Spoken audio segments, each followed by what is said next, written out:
Okay, so basically, how to dice an onion is what we're going to do. You got it top. I'll put it in here. Thank you. You'll fill that one up the same amount when you're done there. Okay, so we're going to take our ends off of the onion. Save me one more onion, okay now? Did you do them all? You got one more? We'll do 2 onions. One of the first things we learned in school. If you ever want to learn, if someone tells you they can cook, tell them to dice an onion and you'll see if they know anything. Trained. They've been trained. So we're going to take our ends off of the onion. Okay. We're going to flatten it down. Okay. Cut it in half. We're going to take the skin off. The one layer off.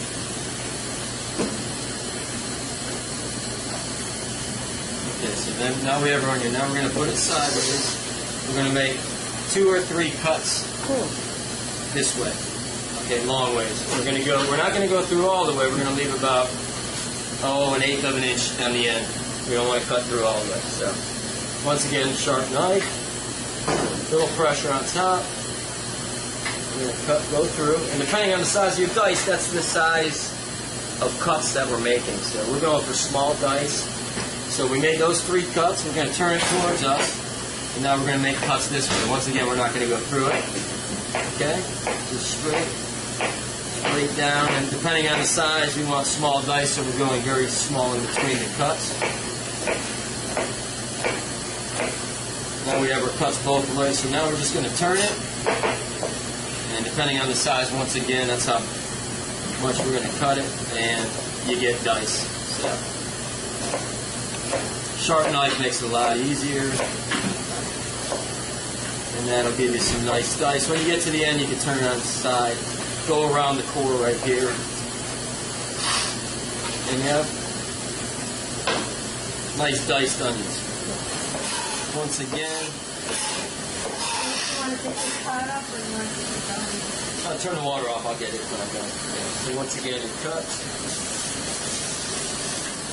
Sideways. And then we're going to go straight down. And you can see when I'm cutting, you want to keep your fingers curled. Okay? If you kept them like this, you have a chance of cutting it. Keep them curled, and you're going to go along your knuckle, basically, is what you're doing, so you have no chance of cutting your skin. Okay? Careful with a sharp knife. You won't even know you cut yourself if it's that sharp. But you'll feel it. Dice. Once again, turn it once you get to the end. And onion's a nice thing to learn how to dice because you use it so much. It's got the right amount of sugar in it, and it's just one of the aromatics that you'll see so often used in cooking that it's a good one to learn how to cook and cut. Knife skills are always good to learn. So, cut it in half, take the skin off. And when we cook these, we're just going to sweat them. When I say sweat, that basically means to draw the water out, but we're not going to put color on it. And the reason for that is we don't want it caramelized. We could. It depends on your application always. More often than not, you're going to see onions just sweated, which means to soften them up and they turn opaque, or you can't really see through them anymore. They'll turn kind of white. When you start to caramelize them, you're taking the sugar out, and then you're changing the flavor of the dish.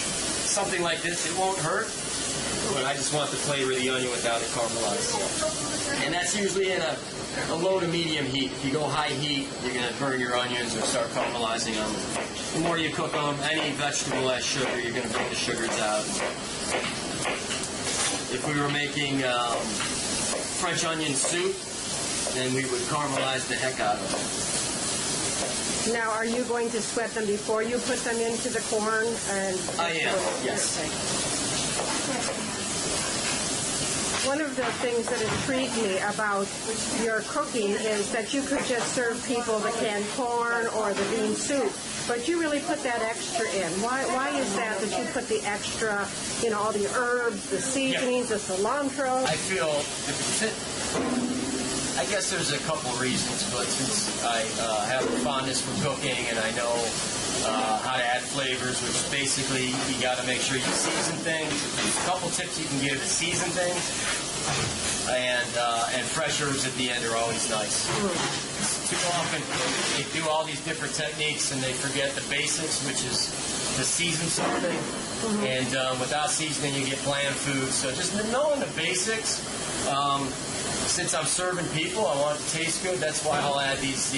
You'll always have aromatics. There is a formula to cooking, and once you learn it, all recipes are kind of based on their templates. And you'll always see them starting with aromatics, and you'll add whatever other vegetables you have. Aromatics are basically flavor. Vegetables are flavor, and you'll season it. You'll have your seasonings, and then at the end, they'll add their fresh herbs.